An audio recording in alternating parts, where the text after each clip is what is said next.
నమస్తే ఫ్రెండ్స్, నేను మీ Sravani Harsha. Welcome back to our channel. ఇవాళ మన కథ ఉన్నతమైన నిర్ణయం.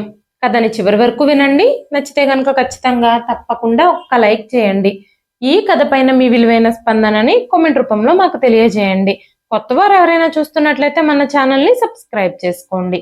రోషిని ఒక మధ్యతరగతి కుటుంబానికి చెందిన అమ్మాయి. సందీప్తో తనకి వివాహం నిశ్చయమైంది. తను తన జీవితం గురించి చాలా కలలు కంది. సందీప్తో పెళ్ళయ్యి అత్తగారింట్లో అడుగు పెట్టిన దగ్గర నుంచి అత్తగారి వేధింపులు మొదలయ్యాయి. ప్రతి పనిలో తప్పులు వెతకడం, తన భర్తకి తన మీద చాడీలు చెప్పడం, ఉన్నవి లేనట్టు లేనివి ఉన్నట్టు చూపించి తన భర్తకి తనకి గొడవలు పెట్టడం చేస్తూ ఉండేవారు అత్తగారు. ఆ బాధలు తట్టుకోలేక రోషిని తన భర్త సందీప్ని ఒప్పించి అత్తగారింటికి దూరంగా వేరే కాపురం పెట్టించింది. ఒక కొత్త ఇంట్లోకి మారిపోయారు వాళ్ళు. పెళ్ళైన 4 నెలలకే వేరు కాపురం పెట్టింది అని జనాలు చెవులు కొరుక్కున్నా కూడా రోషిని ఆ మాటల్ని పట్టించుకోలేదు. ఎందుకంటే జనాలందరి మాటల్ని పట్టించుకొని ఆ ఇంట్లోనే ఉంటే ఆ ఇంటి పరిస్థితులన్నీ తమ వివాహ జీవితం మీద చాలా పరిణామాలు చూపిస్తాయి. తన భర్తకి తనకి మధ్య ఉన్న ప్రేమ అనురాగాలన్నీ దెబ్బతింటాయి. అందుకే ఎవ్వరి మాటని పట్టించుకోకుండా రోషిని తన భర్తను తీసుకుని వేరుగా వచ్చేసింది. సందీప్ సాఫ్ట్వేర్ కంపెనీలో ఉద్యోగం చేస్తూ ఉండేవాడు. ఉదయాన్నే ఆఫీస్కి వెళ్ళిపోతే రోషిని ఉదయం నుంచి సాయంత్రం వరకు ఒక్కతే ఆ ఇంట్లో ఉండేది. ఉదయం తన ఇంట్లో పనంతా అయిపోయిన తర్వాత చుట్టుపక్కల వాళ్ళతో పరిచయం పెంచుకొని మాట్లాడుతూ ఉండేది. రోషిని ఉండే పక్కింట్లోనే ఒక 20 సంవత్సరాల అమ్మాయి ఉండేది. తను చాలా అందంగా ఉండేది. రోషిని వాళ్ళ ఇల్లు, లలిత వాళ్ళ ఇల్లు ఆనుకునే ఉండేవి. సందీప్ ఆఫీస్కి వెళ్ళిపోయిన దగ్గర నుంచి రోషిని తన పక్కింట్లో ఉండే లలితతో సాన్నిహిత్యాన్ని పెంచుకుంది. లలితకి మాటలు రావు. లలిత, తన తండ్రి ఇద్దరూ కలిసి ఆ ఇంట్లో ఉండేవారు. లలిత తల్లి ఎప్పుడో చచ్చిపోయింది. మాటలు రాకపోయినా తను సైగలతో చెప్పాలనుకున్న విషయాన్ని రోషినితో చెబుతూ ఉండేది. రోషిని కూడా మెల్లమెల్లగా లలిత సైగల్ని అర్థం చేసుకోవడం మొదలుపెట్టింది. వాళ్ళిద్దరి మధ్య సాన్నిహిత్యం ఏర్పడింది. రోజు ఇద్దరూ కలిసి కబుర్లు చెప్పుకుంటూ చాలా సమయం గడుపుతూ ఉండేవారు. రోషిని తన ఇంటి గోడ దగ్గర నిలబడి లలితతో మాట్లాడుతూ ఉండేది. అలా కొన్ని రోజులు గడిచాయి. ఆ తరువాత అకస్మాత్తుగా లలిత తండ్రి చనిపోయారు. అసలే మూగమ్మాయి, అందులోనూ తండ్రి చనిపోయాడు. లలిత చాలా బాధలో ఉంది. లలితను ఓదార్చడానికి రోషిని ఆ రోజు సందీప్ ఆఫీస్కి వెళ్ళిపోయిన తర్వాత వాళ్ళింటికి వెళ్ళింది. తన తండ్రి మరణానికి సంతాపం తెలియజేసింది. రోషిని లలితకి ధైర్యం చెప్పడానికి చాలా ప్రయత్నిస్తూ ఉంది. లలిత గోడకు ఆనుకుని కూర్చునుంది. తన కళ్ళల్లో నీళ్లు కూడా ఉన్నాయి. చాలాసేపు మాట్లాడిన తర్వాత రోషినికి లలిత ఆరోగ్యం సరిగ్గా లేదేమో అన్న అనుమానం వచ్చింది. లలిత చాలా నీరసంగా, చాలా ఇబ్బందిగా ఫీల్ అవుతూ ఉంది. అప్పుడు రోషిని లలితతో, లలిత, నీ ఆరోగ్యం బాగున్నట్టుగా లేదు, హాస్పిటల్కి వెళదామా అని అడిగింది. లలిత వద్దు అన్నట్టుగా తల ఊపింది. తండ్రి పోయిన బాధలో అలా ఉండుంటుందిలే అని రోషిని తన మనసుకు సర్ది చెప్పుకుంది. ఇంతకు ముందు ఆ ఇంట్లో తన తండ్రి తను మాత్రమే ఉండేవారు. ఇప్పుడు తండ్రి చనిపోయి తను ఒంటరైపోయింది. ఆ బాధతోనే తను మౌనంగా నీరసంగా కనిపిస్తుందేమోనని రోషిని అనుకుంది. లలితకి మాటలు రాకపోవడం వల్ల పెద్దగా ఎవరితోనూ మాట్లాడేది కాదు. ఏదైనా అవసరం ఉంటే సైగలతో చెబుతూ ఉండేది. రోషిని ఒక్కదాంతోనే లలిత ఎక్కువ టైం స్పెండ్ చేస్తూ ఉండేది. ఇంకెవ్వరితోనూ మాట్లాడేది కాదు. ఎందుకంటే ఎవ్వరూ తనతో మాట్లాడడానికి ఇంట్రెస్ట్ చూపించే వాళ్ళు కాదు. రోజులు గడుస్తూ ఉన్నాయి. లలిత గర్భవతి అని కొత్త కొత్త వార్తలన్నీ ఆ వీధిలో షికార్లు చేస్తూ ఉన్నాయి. ఆ నోట ఈ నోట చేరి లలిత గర్భవతి అన్న వార్త రోషిని చెవుల్లో కూడా పడింది. లలితకి ఇంకా పెళ్లి కాలేదు. వివాహం అవ్వకుండానే ఒక అమ్మాయి ఎలా గర్భవతి అవుతుంది అని రోషిని మనసు పదే పదే తనని ప్రశ్నలతో వేధిస్తుంది. జనాలందరూ ఏవేవో పుకార్లు పుట్టిస్తున్నారు. ఇదంతా నిజం కాదు. నేను ఇలా ఆలోచించడం చాలా తప్పు. తను తన తండ్రితో నివసించే ఒక అమాయకురాలు. తన తండ్రి ఈ మధ్యనే మరణించాడు. తన విషయంలో ఇలా ఎలా జరుగుతుంది అని రోషిని అనుకుంది. ఎవరైనా తండ్రి చనిపోతే చాలా ఘోరంగా ఏడుస్తూ ఉంటారు. కానీ లలిత ముఖంలో ఏడుపు లేదు. తను చాలా వింతగా అనిపిస్తోంది. తను నిశ్శబ్దంగా మాత్రమే కూర్చొని ఉంటోంది.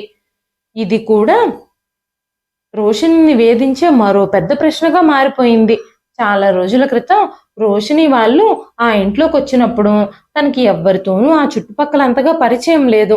ఎవ్వరూ తనని మాట్లాడించేవారు కాదు. లలిత, తన తండ్రి అప్పుడప్పుడు తనకి కనిపిస్తూ ఉండేవారు. తన ఇంటి గోడ దగ్గర నిలబడితే లలిత వాళ్ళ ఇల్లు స్పష్టంగా కనిపిస్తూ ఉండేది.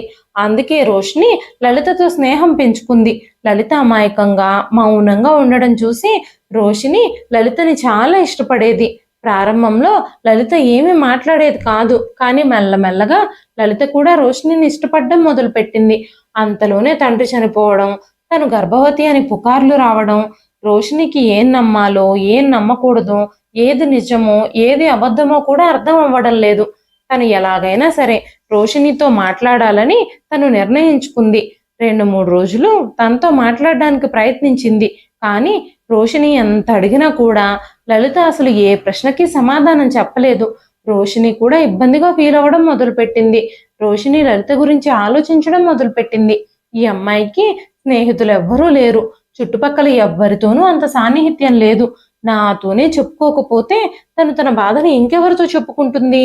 నేనే ఎలాగైనా సరే తన బాధని తానే బయటకు చెప్పుకునేలా చెయ్యాలి అని బాగా ఆలోచించి తర్వాత రోజు రోషిని పాయసం చేసుకుని లలిత ఇంటికి వెళ్ళింది. లలిత, నేను నీ విషయంలో చాలా ఆందోళన చెందుతున్నాను. నీ విషయంలో ఏం జరిగిందో నాతో చెప్పు. నీ భవిష్యత్తుకి ఎలాంటి ఇబ్బంది రాకుండా నేను చూసుకుంటాను. నువ్వు మౌనంగా ఉంటే నన్ను అవమానిస్తున్నట్టుగా నాకు అనిపిస్తుంది. ఇప్పుడు గనక నువ్వు నాతో మాట్లాడకపోతే, ఏం జరిగిందో ఏమైందో చెప్పకపోతే ఇంకోసారి నేను మీ ఇంటికి రానే రాను, నీతో మాట్లాడడానికి కూడా ప్రయత్నించను అని చెప్పినప్పుడు లలిత చాలాసేపు మౌనంగా ఉంది. ఆ తర్వాత సైగలతో రోషినితో మాట్లాడడం మొదలుపెట్టింది. తను మాట్లాడడం కానీ వినడం కానీ చెయ్యలేనని రోషినితో చెప్పింది. ఇన్ని రోజులు రోషిని లలితకి మాట్లాడడం మాత్రమే రాదు అని అనుకుంది. తను చెప్పే ప్రతి మాట తను వింటుంది అనుకుంది. తను వినను కూడా వినలేదని తెలిసి రోషిని చాలా ఆశ్చర్యపోయింది. రోషిని పెదాల కదలికను బట్టి కొన్ని విషయాలు అర్థం చేసుకునేది లలిత. ఇంతకు ముందు సమాధానాలు కూడా చెబుతూ ఉండేది. ఆ విషయం తెలిసి రోషినికి చాలా బాధగా అనిపించింది. ఆ రాత్రంతా తనకి నిద్ర పట్టలేదు. తను చాలా అందంగా ఉంది. కానీ భగవంతుడు ఇన్ని లోపాలు తనలో ఎందుకు పెట్టాడు అనుకుంటూ రోషిని లలిత మీద చాలా జాలిపడింది. లలిత తండ్రి 15 రోజుల కర్మకాండలు జరిపించడానికి కొంతమంది బంధువులు, తెలిసిన వాళ్ళు అందరూ వచ్చారు. ఆ రోజు కూడా లలిత తన తండ్రి ఫోటో ముందు అలాగే కూర్చునుంది. కానీ అస్సలు ఆడవడం లేదు. తను నిశ్శబ్దంగా కూర్చునుంది. తన కళ్ళ కింద నల్లటి వలయాలున్నాయి. వాటిని బట్టి చూస్తూ ఉంటే తను చాలా రోజుల నుంచి నిద్రే పోలేదని అనిపిస్తోంది. తన శరీరం చాలా బలహీనంగా కనిపిస్తుంది. తన ఆరోగ్యం కూడా క్షీణించిపోయినట్టుగా అనిపిస్తుంది.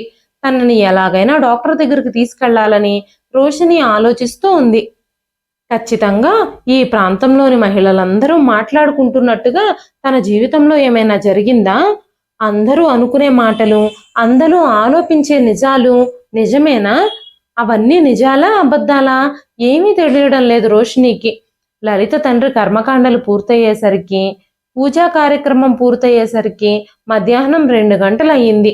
జనాలందరూ ఒక్కసారిగా ఆ ప్రాంగణంలో గుమిగూడినట్టుగా కనిపించారు రోషినికి. ఏం జరిగిందో అని రోషిని గబగబా ముందుకు వెళ్లి చూసింది. లలిత అక్కడ స్పృహ తప్పి పడిపోయింది. అందరూ తన చుట్టూ నిలబడి చూస్తూ ఉన్నారు. కనీసం లేపి మంచం మీద పడుకోబెట్టాలని కూడా ఎవ్వరూ అనుకోవడం లేదు. అందరూ అక్కడ నిలబడి వేడుక చూసినట్టుగా చూస్తూ ఉన్నారు. రోషిని త్వరగా ముందుకు వెళ్ళి తనను లేపడానికి ప్రయత్నించింది. మంచినీళ్లు తన ముఖం మీద చల్లింది. తను మెల్లగా స్పృహలోకి వచ్చింది. ఆ తరువాత రోషిని తనకి మంచినీళ్లు తాగించింది. తనని వెంటనే డాక్టర్ దగ్గరికి కూడా తీసుకెళ్ళాలి అని అనుకుంది. ముందుగా తను డాక్టర్ని అక్కడికే పిలిపించాలి అని అనుకుంది. కానీ డాక్టర్ వచ్చి ఎలాంటి విషయాలు చెప్తారో అని తను భయపడింది. డాక్టర్ ఏదైనా చెప్పకూడని విషయం చెప్తే అప్పుడు చుట్టూ ఉన్న వాళ్ళందరూ తనని ఎలా చూస్తారో అని చెప్పి రోషిని మెల్లగా లలితని పైకి లేపి తమకి దగ్గరలోనే ఉన్న ఒక క్లినిక్కి తీసుకెళ్ళింది. అక్కడున్న డాక్టరు ఆ అమ్మాయిని చెకప్ చేసినప్పుడు ఈ అమ్మాయి గర్భవతిగా ఉంది అని రోషినితో చెప్పారు. డాక్టర్ చెప్పిన మాటలు విని రోషిని ఒక్కసారిగా షాక్ అయిపోయింది.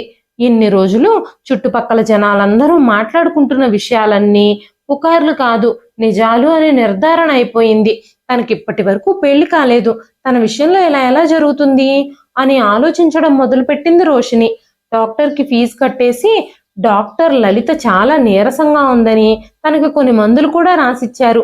ఆ మందులన్నీ తీసుకొని లలితని తీసుకొని జాగ్రత్తగా ఇంటికెళ్ళింది రోషిని. చాలాసేపు తనకి ఏం చేయాలో తెలియక నిశ్శబ్దంగానే కూర్చునుంది. తన హృదయంలో చాలా రకరకాల ఆలోచనలు తిరుగుతూ ఉన్నాయి. కానీ ఇప్పుడే తను ఏమీ అడగడానికి ఇష్టపడలేదు. ఎందుకంటే కొన్ని రోజుల క్రితమే తన తండ్రి చనిపోయాడు. ఇప్పుడు తన మానసిక పరిస్థితి చాలా ఇబ్బందిగా ఉండుంటుంది. అందుకే రోషిని తనని ఇంటికి తీసుకెళ్లి తనకి డాక్టర్ ఇచ్చిన మందులు ఇచ్చింది. ఆ తర్వాత తనకి భోజనం కూడా తినిపించి తనని మంచం మీద పడుకోబెట్టింది. ఆ తర్వాత కాసేపటికి లలిత నిద్రలోకి జారుకుంది. రోషిని మాత్రం అక్కడే బయట ఆలోచిస్తూ కూర్చుంది. కాసేపటి తర్వాత గదిలో అలికిడి వినబడడంతో రోషిని గబగబా గదిలోకి వెళ్లి చూసినప్పుడు లలిత నిద్ర లేచింది. భయంగా నిద్రలో నుంచి మేల్కొన్నట్టుగా అనిపించింది రోషినికి. ఏదో ఒక పీడకలు వచ్చిందేమో తనకి అని చెప్పి తన దగ్గరకు వెళ్ళి తనకి ధైర్యం చెప్పే ప్రయత్నం చేసింది రోషిని. వెంటనే లలిత రోషినిని కౌగిలించుకొని ఏడవడం మొదలుపెట్టింది. తను పదే పదే రోషినికి ఒక ఫోటో చూపిస్తూ ఉంది. అది తన తండ్రి ఫోటో. ఆ ఫోటో చూపిస్తూ లలిత ఏదో చెప్పడానికి ప్రయత్నిస్తూ ఉంది. ఆ విషయం రోషినికి ఏమీ అర్థం కావడం లేదు. ఏది ఏమైనా ఇన్ని రోజులు తనకున్న ఏకైక దిక్కైనా తన తండ్రి చనిపోయినందుకు తను చాలా బాధపడుతుంది అని రోషిని అనుకుంది. తనని ఓదారుస్తూనే ఉంది. కాసేపటి తర్వాత లలిత మామూలుగా అయ్యింది. ఆ తర్వాత రోషిని తన ఇంటికి వెళ్ళిపోయింది. సాయంత్రం లలిత కోసం భోజనం తీసుకొచ్చింది. లలితకు భోజనం తినిపించిన తర్వాత లలిత దగ్గరే కూర్చుని తనతో మాట్లాడడం మొదలుపెట్టింది. లలిత, ఉదయం నువ్వు స్పృహ తప్పి పడిపోయావు. నేను డాక్టర్ దగ్గరికి తీసుకెళ్లాను. డాక్టర్ నీ గురించి ఏం చెప్పాడో తెలుసా? నువ్వు 3 నెలల గర్భవతివి అని డాక్టర్ చెప్పారు అని చెప్పినప్పుడు ఏదో కొత్త విషయం తెలిసినట్టుగా, తనకి తెలిసిన విషయం విన్నట్టుగా లలిత ఒక్కసారిగా షాక్ అయిపోలేదు. తన ముఖంలో భావాలు మాత్రం మారాయంతే. వెంటనే రోషిని, లలిత, నువ్వు వివాహం చేసుకున్నావా? నీకు పెళ్ళయిందా ఇంతకు ముందే అని అడిగింది. వెంటనే లలిత మౌనంగా లేదు అన్నట్టుగా తన తల అడ్డంగా ఊపింది. నీ విషయంలో ఇంత ఘోరానికి ఎవరు ఒడిగట్టారు? ఇంత పాపం ఎవరు చేశారు? నీ జీవితం నాశనం చేసిన ఆ వ్యక్తి ఎవరో నీకు తెలుసా అంటూ నెమ్మదిగా అడిగింది రోషిని. మళ్ళీ కొంతసేపు లలిత మౌనంగా ఉంది. నీ జీవితం నాశనం చేసిన వ్యక్తి ఎవరు? నీకు తెలిస్తే నాతో చెప్పు. ఇప్పటికే మన చుట్టుపక్కల మహిళలందరూ దీని గురించి చాలా చెడుగా మాట్లాడుకుంటున్నారు. అందరికీ ఈ విషయంలో చాలా చాలా సందేహాలున్నాయి. ఇప్పుడు డాక్టర్ కూడా క్లియర్గా నువ్వు గర్భవతివి అని చెప్పేశాడు. నేను నీకు సహాయం చేయడానికి సిద్ధంగా ఉన్నాను. నీ జీవితంతో ఆడుకున్న వ్యక్తి ఎవరైనా సరే తనకి బుద్ధి చెప్పి నీ జీవితానికి ఒక దారి చూపిస్తాను. నీకు న్యాయం జరిగేలా చేస్తాను. నువ్వు నోరు తెరిచి విషయం చెప్తే నేను ఈ విషయం గురించి పోరాడతాను. మనం తోడేళ్ల లాంటి మనుషుల మధ్యలో బ్రతుకుతున్నాము. ఇప్పుడు స్వయంగా నీకు ఆదరించే దిక్కు కూడా లేదు. ఉన్న ఒక్క తండ్రిని కూడా ఈ మధ్య కోల్పోయావు. ఇప్పుడు ఈ విషయం బయటకు వెళితే నీ జీవితం నాశనం అయిపోతుంది. నువ్వు నీ జీవితంలో ఏం జరిగిందో అనే నిజాన్ని నాతో చెప్పు. నేను నీకు ఖచ్చితంగా సహాయం చేస్తాను. నీకు అండగా నిలబడతాను అని మాట్లాడుతూ ఉన్నప్పుడు లలిత కళ్ళ నుంచి కన్నీళ్లు ప్రవహిస్తూనే ఉన్నాయి. రోషిని తన కన్నీళ్లను తుడుస్తూ ధైర్యం చెబుతూ ఉంది. ఆ తర్వాత రోషిని మళ్ళీ, దయచేసి ఆ వ్యక్తి ఎవరో చెప్పు, మిగతా విషయాలన్నీ నేను చూసుకుంటాను అని మాట్లాడుతూ ఉన్నప్పుడు లలిత వణుకుతున్న చేతులతో తన తండ్రి ఫోటోనే చూపిస్తూ ఏదో చెప్పడానికి ప్రయత్నిస్తూ ఉంది. వెంటనే రోషిని, నువ్వు నీ తండ్రి చనిపోయిన బాధలో ఉన్నావని నాకు తెలుసు. ఇలాంటి బాధలో ఉన్న నిన్ను ఇలాంటి ప్రశ్నలు అడగకూడదని కూడా నాకు తెలుసు. కానీ నేను నీకు సహాయం చేయాలి అని అనుకుంటున్నాను. నాకు ఇది తప్ప వేరే మార్గం తెలియదు. నువ్వు ఆ నేరస్తుడి పేరు నాతో చెప్పు అని మాట్లాడుతూ ఉంది. లలిత ఒక్కసారిగా లోతైన శ్వాస తీసుకొని మౌనంగా అయిపోయింది. ఆ తర్వాత రోషిని, సరే నువ్వు ఇక మందులు వేసుకుని విశ్రాంతి తీసుకో అని చెప్పి అక్కడి నుంచి బయటకు నడిచింది. తను బయటకు వస్తూ ఉన్నప్పుడు అక్కడ ఒక వృద్ధ మహిళ నిలబడి ఉంది. తను రోషినితో, ఇప్పుడు లలితకు ఎలా ఉంది? నాకు ఈ లలిత అస్సలు నచ్చదు అని చెప్పినప్పుడు ఒక్కసారిగా రోషిని షాక్ అయిపోయింది. అసలు మీ ఉద్దేశం ఏమిటండి? లలిత చాలా మంచిది. తను చాలా అమాయకురాలు. తను మీకెందుకు నచ్చదు? మీరు తనలో ఉన్న లోపాన్నే చూస్తున్నారా? తన మనసుని ఎవ్వరూ పట్టించుకోరు అని రోషిని అనగానే అవన్నీ పక్కన పెడితే నువ్వు హాస్పిటల్కి వెళ్ళడం కంటే ముందుగానే నాకు లలిత గర్భవతేమో అని అనుమానంగా ఉంది. లలిత కడుపుతో ఉన్నట్టు నాకు అనిపిస్తుంది. ఎందుకంటే చాలా రోజుల నుంచి తన ఆరోగ్యం అంతగా బాగోలేదు. ఎప్పుడూ కళ్ళు తిరుగుతున్నట్టుగా వాంతులు చేసుకున్నట్టుగా ఉంటుంది అని చెప్పినప్పుడు రోషిని ఏమీ మాట్లాడలేదు. వెంటనే ఆవిడ ఇంతకీ డాక్టర్ ఏం చెప్పారేమిటి అంటూ రోషినిని అడిగింది. అప్పుడు రోషిని మీరు చెప్పింది నిజమేనండి. డాక్టర్ కూడా తను 3 నెలల గర్భవతి అని చెప్పారు. కానీ ఈ విషయం ఎవ్వరితోనూ చెప్పొద్దు మీరు. ఇప్పటికే తనని అందరూ అవమానిస్తూ ఉన్నారు. ఇక ఈ విషయం కూడా తెలిస్తే ఈ ప్రాంతంలోని మహిళలందరూ తనని అసహించుకుంటారు అని చెప్పినప్పుడు ఆ వృద్ధ మహిళ ఏమీ మాట్లాడలేదు. మౌనంగా ఉండిపోయింది. రోషినికి ఆవిడ అనుమానం నిజమే అని కన్ఫర్మ్ చేసి తప్పు చేశానేమో అనిపించింది. అనుకున్నట్టుగానే ఆ మహిళ ఆ విషయాన్ని ఆ వీధి మొత్తం వ్యాపింపజేసేసింది. 2 రోజుల్లోనే లలిత గర్భవతి అని ఆ ప్రాంతం మొత్తం తెలిసిపోయింది. ఈ విషయాలు తెలుసుకున్నప్పుడు రోషిని కోపంగా ఆ వృద్ధ మహిళ ఇంటికి వెళ్ళి పాపం లలిత విషయంలో మీరు ఇదంతా ఎందుకు చేశారు? తన మీద మీకు కొంచెం కూడా జాలి లేదా? తను నిస్సహాయ స్థితిలో ఉన్న ఒక అమ్మాయి.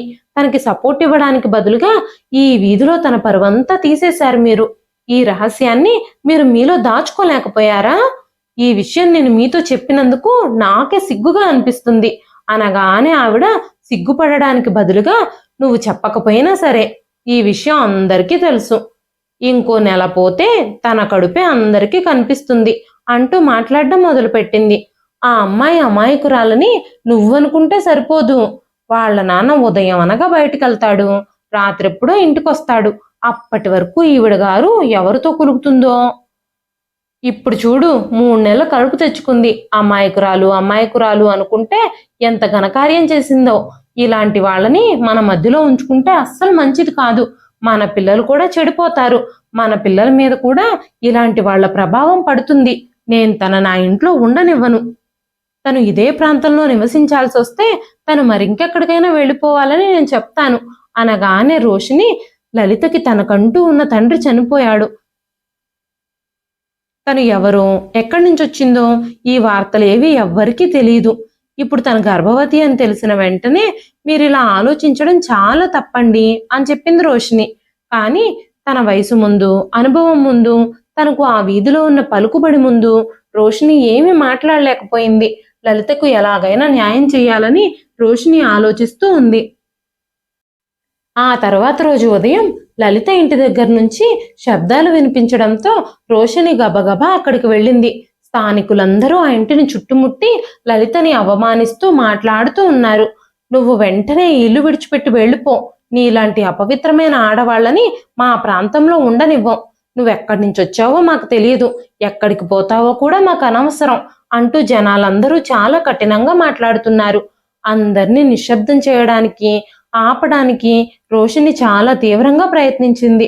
పాపం ఆ అమ్మాయికి ఏ పాపమూ తెలియదు. మనందరము కలిసి ఎవరు తన విషయంలో ఇంత అరాచకానికి ఒడిగట్టారో తెలుసుకుందాము. ఎవరు తనని మోసం చేశారో, ఎవరు తనని ఇలా వాడుకున్నారో, ఏం జరిగిందో తెలుసుకుందాం. కొంతకాలం తనకి మద్దతు ఇవ్వండి. అసలు నేరస్తుడిని కనిపెట్టి శిక్ష పడేలా చేద్దాం. ఈ అమాయకురాలను శిక్షిస్తే మనకే పాపం తగులుతుంది. తను నోరు తెరిచి కూడా ఏమీ మాట్లాడలేని అమాయకురాలు. తన విషయంలో ఇంత ఘోరంగా ఎవరు ప్రవర్తించారో మనం తెలుసుకుందాం అంటూ అందరినీ ఒప్పించడానికి చాలా ప్రయత్నించింది రోషిని. కానీ జనాలందరూ రోషినినే అవమానకరంగా మాట్లాడడం మొదలుపెట్టారు. అంతలోనే రోషిని భర్త కూడా అక్కడికొచ్చాడు. వాళ్ళు రోషిని భర్తతో కూడా గొడవపడడం ప్రారంభించారు. వాళ్ళందరూ ఈ అమ్మాయికి సహాయం చేయాలి అని అనుకుంటే మీరు కూడా ఇక్కడి నుంచి ఖాళీ చేసి బయటకు నడవండి అంటూ రోషిని వాళ్ళ ఇంట్లో సామాన్లు కూడా బయటకు విసరడం మొదలుపెట్టారు. ఇప్పుడు లలితకు సహాయం చేయడం కోసం రోషిని తన భర్త కూడా ఇబ్బందుల్లో పడ్డారు. వాళ్ళిద్దరూ ఇతరులకు సహాయం చేయడంలో ముందుంటారు. అందుకే లలితకి సపోర్టుగా మాట్లాడారు. ఇప్పుడు లలిత కారణంగా వాళ్ళు కూడా తమ ఇంటిని విడిచిపెట్టాల్సి వచ్చింది. ఇప్పుడు వాళ్ళిద్దరూ కూడా నిరాశ్రయులయ్యారు. లలిత, రోషిని భర్త సందీప్ ముగ్గురు నడి వీధిలో నిలబడ్డారు. అదే సమయంలో అక్కడికి ఒక పెద్ద నల్ల కారు ఒకటి వచ్చి ఆగింది. ఆ కారులోంచి ఒక మహిళ దిగి లలిత దగ్గరకు వచ్చి నిలబడింది. లలిత ఆమెతో ఏదో చెప్పడానికి ప్రయత్నిస్తూ ఉంది. వాళ్ళిద్దరి మధ్య సంభాషణ ముగిసిన తర్వాత లలిత రోషిని వైపు, తన భర్త సందీప్ వైపు చూసింది. సందీప్ని, రోషిణిని కారెక్కమని అడిగింది. వాళ్ళిద్దరూ ఒకరి ముఖాలొకళ్ళు చూసుకుంటూ నిలబడ్డారు. లలిత కూడా రోషిణిని, సందీప్ని కారెక్కమన్నట్టుగా సైగ చేయడంతో వాళ్ళు ముగ్గురు కారులో కూర్చున్నారు. అప్పుడు ఆ మహిళ అక్కడ ఉన్న జనాలందరితో, మీరేం చేస్తున్నారో మీకైనా అర్థం అవుతుందా? ఒక అమాయకురాల్ని రోడ్డు మీదకి గెంటేసినందుకు మీకు ఖచ్చితంగా శిక్ష పడుతుంది అనగానే, ఇలాంటి చెడిపోయిన వాళ్ళు మా మధ్యలో ఉండడానికి వీల్లేదు. మేము ఆల్రెడీ పోలీసులకి ఫోన్ చేశాము. పోలీసులు వచ్చి ఆ పిల్లని తీసుకెళ్తారు అంటూ వాళ్ళు లలిత గురించి చెడుగా మాట్లాడడం మొదలుపెట్టారు. వెంటనే ఆ మహిళ ముందు కంటే కోపంగా, మీరు పోలీసుల కోసం ఎదురు చూస్తున్నారా? ఇప్పుడు ఈ అమాయకపు అమ్మాయి మీద నిందల్ని ఆరోపించినందుకు గాను మీకే శిక్ష పడుతుంది. నేను ఆ అమ్మాయికి సహాయం చేస్తాను అని చెప్పినప్పుడు వాళ్ళందరూ ఆశ్చర్యంగా, ఈవిడెవరు? లలితకి ఈవిడెందుకు సహాయం చేస్తుంది అని ఆలోచించడం మొదలుపెట్టారు. ఆవిడ పోలీసులకు కూడా ఫోన్ చేసి, ఈ ప్రాంతంలోని ప్రజలు ఆ అమ్మాయి మీద తప్పుడు ఆరోపణలన్నీ చేస్తున్నారు. ఇక్కడ పరిస్థితి బాగానే ఉంది. మీరు రావాల్సిన అవసరం లేదు అని చెప్పింది. ఆ తరువాత ఆ మహిళ కారులో వాళ్ళందరినీ తీసుకుని బయలుదేరింది.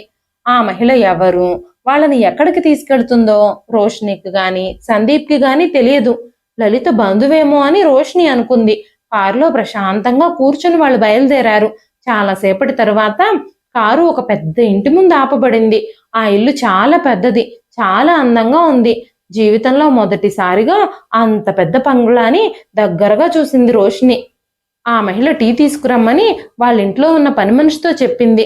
టీ రెడీ అయ్యేలోపు ఫ్రెష్ అయ్యి రమ్మని ఆవిడ చెప్పగానే సందీప్, రోషిని ఒక గదిలోకి వెళ్లారు. సందీప్ ఫోన్ చూసుకుంటూ కూర్చునున్నాడు.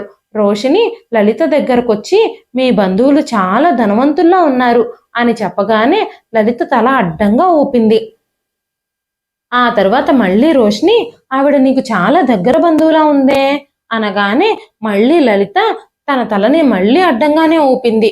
ఒక్కసారిగా రోషిని కూడా షాక్ అయిపోయింది.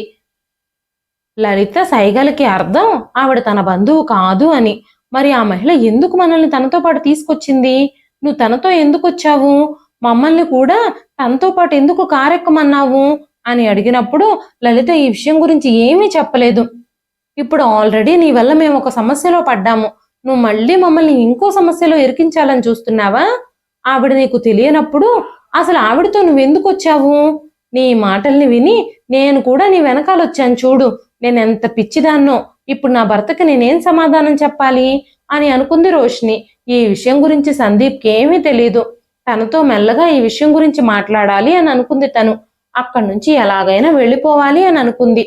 ఆ మహిళ అప్పుడే అక్కడికి వచ్చి తమను విశ్రాంతి తీసుకోమని చెప్పగానే మౌనంగా గదిలోకి వెళ్ళిపోయింది. తను నిశ్శబ్దంగా కూర్చుంది, కానీ తనకు ప్రశాంతంగా అనిపించడం లేదు. తన మనసులో చాలా కలతగా ఉంది. ఆ వ్యక్తి ఎవరు? లలితకి కూడా తెలియకపోతే లలితకి ఎందుకు సహాయం చేస్తుంది అని ఆలోచిస్తూ రోషిని ఆ మహిళ దగ్గరకు వెళ్ళి, మీరు లలితకి సన్నిహిత బంధువులు అని అనిపిస్తోంది. మీరింతకీ ఎవరు? లలితకి ఏమవుతారు అని అడగగానే ఆవిడ కూడా షాక్ అయిపోయింది. తర్వాత ఆవిడ నవ్వుతూ, నాకు అసలు ఈ లలిత ఎవరో కూడా తెలీదు, నేను తనకి బంధువుని కూడా కాదు అని చెప్పినప్పుడు రోషిని, మరి మీరు ఎందుకు లలితకు సహాయం చేయాలి అని అనుకున్నారు? మీరు మమ్మల్ని ఎందుకు ఇక్కడికి తీసుకొచ్చారు అని అడగగానే ఆవిడ, నా పేరు ఝాన్సీ. నేను రోజు చాలా మంది వ్యక్తులకి సహాయం చేస్తాను. వాస్తవానికి నేను ఒక ఎన్జిఓకి చెందిన దాన్ని. నిరాశ్రయులైన ప్రజలకి సహాయం చేయడానికి మేము ప్రయత్నిస్తూ ఉంటాము. నేను, నా భర్త కారులో వెళుతూ ఉన్నప్పుడు అక్కడ పరిస్థితి చూసినప్పుడు ఖచ్చితంగా ఎంతో కొంత గందరగోళం అక్కడ నడుస్తుంది అని నేను అర్థం చేసుకున్నాను. నాకు సైగల భాషని అర్థం చేసుకోవడం కూడా తెలుసు. అందుకే లలిత చెప్పే విషయాన్ని సులభంగా అర్థం చేసుకున్నాను. అక్కడున్న ప్రతి ఒక్కరిని నిశ్శబ్దంగా చేశాను. మీకు సహాయం చేయడానికే మిమ్మల్ని నాతో పాటు ఇక్కడికి తీసుకొచ్చాను. మీకు ఎలాంటి భయము లేదు, ఎలాంటి ఇబ్బంది లేదు అని చెప్పినప్పుడు రోషిని ఝాన్సీ గారి ధైర్యం చూసి చాలా ఆశ్చర్యపోయింది. ఈ విషయం అంతా రోషిని తన భర్తతో చెప్పినప్పుడు సందీప్ కూడా చాలా ఆశ్చర్యపోయాడు. ముక్కు మొహం తెలియని వ్యక్తులకు కూడా సహాయం చేసే వాళ్ళు ఉంటారా ఈ లోకంలో అని అతను అనుకున్నాడు. ఆ తరువాత ఝాన్సీ గారికి ఆయన కృతజ్ఞతలు కూడా చెప్పాడు. రోషిని ఎలాగైనా లలిత గురించి ఝాన్సీ గారికి చెప్పాలి అని అనుకుంది. కానీ ఇప్పుడు మాట్లాడడానికి మంచి సమయం కాదని మౌనంగా ఉండిపోయింది. అంతలోనే ఝాన్సీ గారి ఫోన్ మోగింది. ఆవిడ బయటకు వెళ్లాల్సిన పని వచ్చింది. వెంటనే ఆవిడ, మీరేం బాధపడాల్సిన అవసరం లేదు, మీరిక్కడ ఖచ్చితంగా సురక్షితంగా ఉన్నారు. నేను మీ కథని పూర్తిగా తెలుసుకోవాలి అని అనుకుంటున్నాను. అక్కడ ఏం జరిగిందో నేను మీ ద్వారానే వినాలి అని అనుకుంటున్నాను. కాబట్టి మీరు మాతో పాటు కొద్ది రోజులు ఇక్కడే ఉండండి. మా సర్వెంట్ మిమ్మల్ని గెస్ట్ రూమ్లోకి తీసుకెళ్తారు. మీరు భోజనం చేసి ప్రశాంతంగా విశ్రాంతి తీసుకోండి. నేను రాత్రికి మిమ్మల్ని వచ్చి కలుస్తాను అని చెప్పి ఆవిడ అక్కడి నుంచి బయలుదేరి వెళ్ళిపోయింది. లలితకి వేరే గది ఇచ్చారు. లలితకు సంబంధించిన విషయాలన్నీ ఆవిడతో మాట్లాడి అక్కడి నుంచి వెళ్ళిపోయి వేరే ఏదైనా అద్దిల్లు వెతుక్కోవాలని రోషిని ఇంకా సందీప్ అనుకున్నారు. కానీ ఆవిడ రాత్రికొచ్చి మాట్లాడతానని చెప్పడంతో మౌనంగా తమకిచ్చిన గదిలోకి వెళ్ళిపోయారు. కానీ ఇప్పటి వరకు లలిత కడుపులోని బిడ్డకు తండ్రి ఎవరు అనే నిజం ఎవ్వరికీ తెలియలేదు. సాయంత్రం రోషిని బయటకు వచ్చినప్పుడు లలిత తన గదిలో విచారంగా కూర్చునుంది. రోషిని లలిత దగ్గర కూర్చుని లలితని తన తల్లి గురించి అడగడం మొదలుపెట్టింది. లలిత, నీకు అమ్ముందా? మీ అమ్మ ఎక్కడుంది? తను సజీవంగానే ఉందా లేదంటే చనిపోయిందా అని లలితని అడిగినప్పుడు లలిత, అవును నాకు అమ్ముంది అన్నట్టుగానే తలూపింది. అంటే తన తల్లి సజీవంగా ఉందా?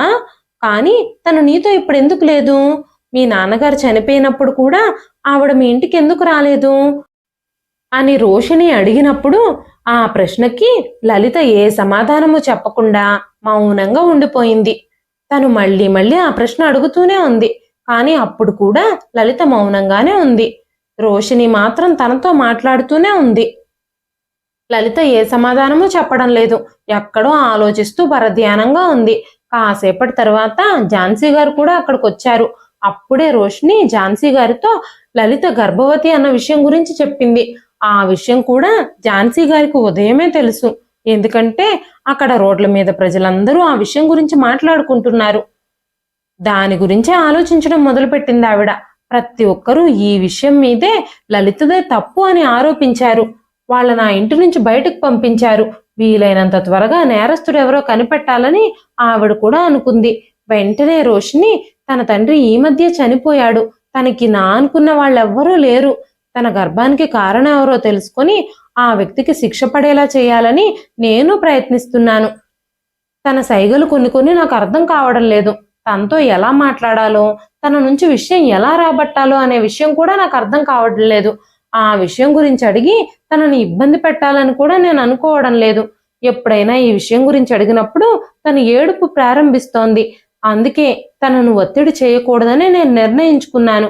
మీరు తన సైగల్ని అర్థం చేసుకుంటున్నారు కదా, కాబట్టి మీరే ఈ విషయం గురించి తనని జాగ్రత్తగా అడగండి. తను మీతో ఏమైనా చెప్తే మీకు అర్థమవుతుంది అని నేను అనుకుంటున్నాను అని రోషిని ఝాన్సీ గారితో చెప్పినప్పుడు ఆవిడ నవ్వుతూ, మీరు నాకు చాలా బాగా నచ్చారు. ఏ సంబంధము లేని ఒక అమ్మాయి కోసం మీరు ఇంత తాపత్రయపడుతున్నారు. మీ ఇలాంటి వాళ్ళు మాతో గనుక కలిసి పనిచేస్తే ఎంతో మందికి సహాయం చేసే సామర్థ్యాన్ని పొందుతాం మేము. మీరు కూడా మాతో పాటు మా ఎన్జిఓలో వర్క్ చేయాలనుకుంటే చెయ్యొచ్చు అని చెప్పినప్పుడు ఏదైనా నిర్ణయం తీసుకునే ముందు తన భర్తని అడిగి నిర్ణయం తీసుకోవాలని తను అనుకుంది. నేను నా భర్తను అడిగి ఏ విషయం మీతో చెబుతాను అని ఆవిడతో చెప్పింది రోషిని. వెంటనే ఆవిడ, మీరు ఆందోళన చెందాల్సిన అవసరం ఏమీ లేదు. మీరు ఇక్కడ ఉండడం వల్ల మాకు ఎలాంటి ఇబ్బంది లేదు. పరిస్థితులన్నీ సరైనప్పుడు మీరు ఎక్కడికి వెళ్ళాలనుకుంటే అక్కడికి వెళ్ళిపోవచ్చు. ఈ లోపుగా మీరు ఇక్కడే ఉండొచ్చు. ఈ లలిత విషయంలో ఏం జరిగింది అనే విషయం నేను తెలుసుకుంటాను. తప్పకుండా తనకి న్యాయం జరిగేలా చేస్తాను అని ఆవిడ చెప్పింది. ఈ విషయాలన్నీ తన భర్తతో చెప్పింది రోషిని. ఆ తర్వాత రోజు ఝాన్సీ గారు లలితని, రోషిణిని డ్రాయింగ్ రూమ్లోకి పిలిచారు. అక్కడికి వెళ్ళిన తర్వాత ఆవిడ ఆ నలుగురితో మాట్లాడడం ప్రారంభించారు. అసలు ఈ విషయంలో ఏం జరిగింది, నీ కథ మొత్తం నాతో చెప్పమని ఝాన్సీ గారు లలితను అడిగారు. నీ జీవితాన్ని నాశనం చేసిన వ్యక్తి ఎవరో తెలిస్తే మేము అతని మీద చర్యలు తీసుకుంటాము అని అడిగినప్పుడు తను చాలా మౌనంగా ఉంది. తన ఒళ్ళంతా వణుకుతూ ఉంది. వెంటనే రోషిని తను ఎందుకు ఇంతలా భయపడుతుంది, తను నేరస్తుడి పేరు చెప్పడానికి ఎందుకు ఇంతలా ఆలోచిస్తుంది అని అడగగానే ఝాన్సీ గారు, ఇలాంటి కేసుల్లో అమ్మాయిలు ఇలాగే భయపడతారు, కొంచెం టైం ఇస్తే తను మనకు అన్ని చెబుతుంది. తనని ఇబ్బంది పెట్టడం సరైన పని కాదు. ఈ రోజు రాత్రి తనని నాతో పాటే పడుకోబెట్టుకుంటాను, నేను తనతో నిజాలు చెప్పించడానికి ప్రయత్నిస్తాను అని మాట్లాడిన తర్వాత ఝాన్సీ గారు రోషినితో, ఇంతకీ నువ్వు ఎన్జిఓలో చేరాలని నిర్ణయం తీసుకున్నావా లేదా? మీ భర్త ఏమన్నారు? మీకు ఆ భగవంతుడు నిస్సహాయులకు సేవ చేయడానికి గొప్ప మార్గం ఇచ్చాడు. స్వయంగా మీరు ముందు నుంచి ఇబ్బందుల్లో ఉన్న వాళ్ళకి సేవ చేయడానికి ముందుంటారు. ఇది మీకు మంచి అవకాశమనే నేను అనుకుంటున్నాను అని చెప్పినప్పుడు స్వయంగా రోషిని భర్త సందీప్ కూడా ఈ విషయానికి ఒప్పుకోవడం వల్ల రోషిని కూడా ఎన్జిఓలో చేరడానికి సిద్ధంగా ఉన్నానని ఝాన్సీ గారితో చెప్పింది. ఝాన్సీ గారు కూడా చాలా సంతోషించారు. అయితే నీ మొదటి కేసు ఈ లలితతోనే మొదలవుతుంది. నీ కొత్త ప్రయాణం గురించి నేను చాలా సంతోషంగా ఉన్నాను. లలిత మనసులో చాలా గాయాలున్నాయి. ఆ గాయాలన్నీ మెల్లమెల్లగా మాన్పి మనం తనకి సహాయం చేయగలం అన్న భరోసా ఇస్తే తను ఖచ్చితంగా నిజాలు బయట పెడుతుంది అని చెప్పారు ఝాన్సీ గారు. ఆ తర్వాత రోషిని కూడా చాలా ప్రయత్నాలు చేసింది. ఒకరోజు లలిత అంతటా లలితే రోషిని దగ్గరకు వచ్చి తనని కౌగిలించుకుని ఏడవడం మొదలుపెట్టింది. ఆ ఏడుపు రోషినిని కలవరపెట్టింది. ఎంత అడిగినా లలిత ఏమీ చెప్పలేదు. ఆ తర్వాత రోషిని తన భర్త ఝాన్సీ గారితో మాట్లాడి అద్దె ఇల్లు తీసుకొని అక్కడి నుంచి మారిపోయారు. తమతో పాటే లలితను కూడా తీసుకెళ్లారు. రోజు ఎన్జిఓకి వెళ్ళి ఎన్జిఓలో పనిచేస్తూ ఉండేది రోషిని. ఒకరోజు రోషిని ఎన్జిఓకి వెళ్ళినప్పుడు అక్కడ ఒక వ్యక్తిని చూసింది. అతని వయసు సుమారుగా ఒక 25 సంవత్సరాలు ఉండొచ్చు. తను తన భార్య కోసం వెతుక్కుంటూ సంవత్సరాలుగా తిరుగుతూ ఉన్నాడు. తన భార్య పేరు రమ్య అని, తనని ఎలాగైనా కలవాలని, తను ఎక్కడుందో ఎలా ఉందో ఎలాగైనా వెతికి పెట్టమని ఝాన్సీ గారితో ఎప్పటి నుంచో మాట్లాడుతూనే ఉన్నాడు. కానీ ఆ అమ్మాయి ఆచూకీ తెలియలేదు. రోషిని అక్కడ కొత్తగా అయ్యింది అన్న విషయం తెలిసి అభినవ్ తనకు సంబంధించిన విషయాలన్నీ మళ్ళీ రోషినితో చెప్పడం మొదలుపెట్టాడు. అభినవ్ చిన్నగా ఉన్నప్పుడే రమ్యని బాల్య వివాహం చేసుకున్నాడు. ఆ తరువాత రమ్య తల్లిదండ్రుల ఆర్థిక పరిస్థితులు బాగుండకపోవడంతో వాళ్ళు చేసిన అప్పులకి గాను రమ్యని అమ్మేయాల్సి వచ్చింది.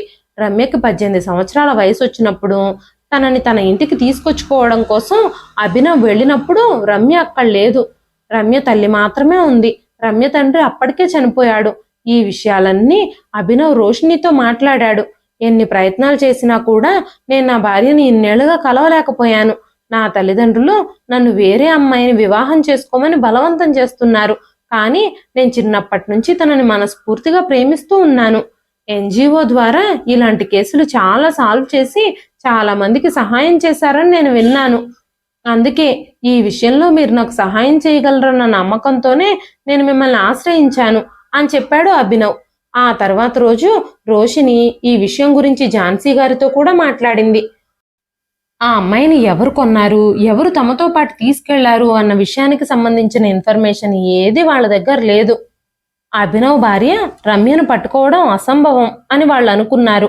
ఆ తర్వాత రోజు రోషిని ఎన్జిఓకి వెళ్ళేటప్పుడు తనతో పాటు లలితను కూడా తీసుకెళ్ళింది. లలిత ఆఫీస్ రూమ్లో కూర్చునుంది. అభినవ్ ఆ రోజు కూడా అక్కడికి వచ్చాడు. చాలాసేపు రోషినితో మాట్లాడిన తర్వాత తను ఆఫీస్ రూమ్లోకి వెళ్ళినప్పుడు అక్కడే లలితను చూశాడు. వెంటనే పరిగెట్టుకుంటూ లలిత దగ్గరకు వెళ్ళి, రమ్య రమ్య, ఇన్నాళ్ళు ఏమైపోయావు, ఎక్కడున్నావు అంటూ అడగడం మొదలుపెట్టాడు. తనని కింద నుంచి పై వరకు చూసినప్పుడు తను గర్భవతి అనే విషయం తనకు అర్థమైంది. అసలు ఏం జరిగింది, తన భార్య ఎలా గర్భవతి అయింది, తను మళ్ళీ పెళ్లి చేసుకుందా, ఇలా చాలా ప్రశ్నలు తన మనసులో తనని వేధించడం మొదలుపెట్టాయి.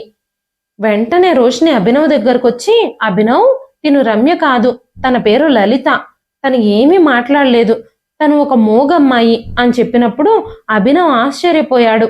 ఎందుకంటే రమ్యకు మాటలొచ్చు. తిను రమ్య కాదా, రమ్యలానే ఉండే ఇంకో అమ్మాయా అని అభినవ్ అనుకోవడం మొదలుపెట్టాడు. కానీ లలిత కూడా అభినవ్ని గుర్తుపట్టింది.